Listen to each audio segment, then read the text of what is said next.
आणि नेमकं कुठल्या प्रश्नांच्या संदर्भात ही बैठक होती? SRAच्या संदर्भातली ही बैठक होती.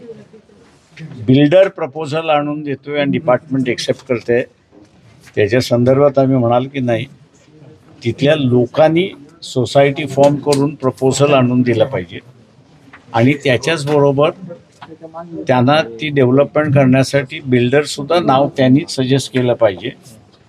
तर हे मान्य करण्यात आलं. त्याच्यामध्ये दुसरं जे आहे ते भाडं जे दिलं जाते ते कमी आहे. 15,000ची मागणी आम्ही केलेली आहे, तेव्हा रिवाईज करण्याचं असणारं आश्वासन त्या ठिकाणी देण्यात आलेलं आहे. तिसरं जे आहे त्याच्यामध्ये जे अपात्र झालेले आहेत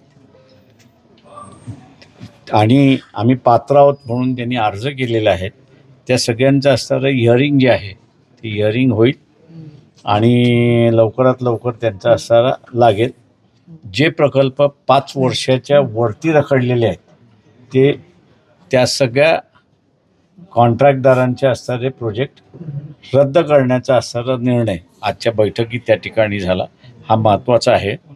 तिथे नवीन कॉन्ट्रॅक्टर नेमल्या जातील आणि ते प्रोजेक्ट्स सुरुवात होतील, जेणेकरून लवकरात लवकर 2 गोष्टी आम्ही सांगितले की प्रत्येक प्रोजेक्ट कधी कंप्लीट होईल याचा, नाही तर रेरा अंतर्गत जो कायदा आहे तो कायदा SRAला लावून घेण्यात यावा, म्हणजे मग घरं लवकर व्हायला सुरुवात होते. मोर्चाला मोठी गर्दी आहे, कारण खाली पण असंख्य कार्यकर्ते आहेत. एवढा मोठा हा इश्यू आहे, इश्यू मोठा आहे आणि मागणी जी आहे ती देखील रास्त असताना दिसते. कुठेतरी लिथर्जी आणि उशी वेळखाऊ ते शेवटी त्याच्यामधलं असणारं जे आहे, ही ओरिजिनल स्कीम ज्यावेळेस होती त्यावेळेस ही ओरिजिनल स्कीम माडामार्फत राबवल्या जावी. याचं कारण की कुठलाही एक प्रोजेक्ट घ्या, या कुठल्याही एका प्रोजेक्टमध्ये कमीत कमी जो नफा आहे तो 50 कोटीच्या कमी नाही. तेव्हा हा जो नफा प्रत्येक प्रोजेक्ट मार्फत होतो, राज्यकर्ता हा बिल्डरच्या घशामध्ये घालतोय.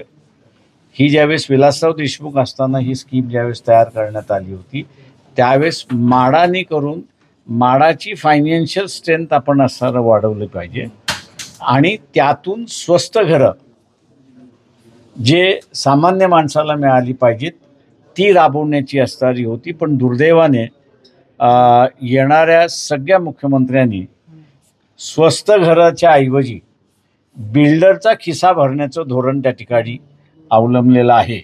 आणि अशा परिस्थितीमध्ये सुद्धा झोपडपट्टीधारकाला न्याय कसा मिळेल, त्याला स्वस्त घर कशा रीतीने मिळेल, त्याच्या राहत्या जागेमध्ये घर कशा रीतीने बघेल, हे आम्ही त्या ठिकाणी पाहतो. 5 वर्ष झालेले किती रखडलेले आहेत, बरेच मोठे आहेत. थँक्यू. आता जोकासू STP या अत्याधुनिक जॅपनीज तंत्रज्ञानाने सुसज्ज, quick installation, energy efficient, noiseless blowers, low maintenance या आणि अशा वैशिष्ट्यांनी परिपूर्ण जोकासू STP तंत्रज्ञान प्रकल्प उभारणीपासून ते विक्री पश्चात समाधानकारक सेवा देणारी, भारताबरोबरच परदेशात देखील प्रकल्पांची यशस्वी उभारणी करणारी company Deccan water treatment private limited.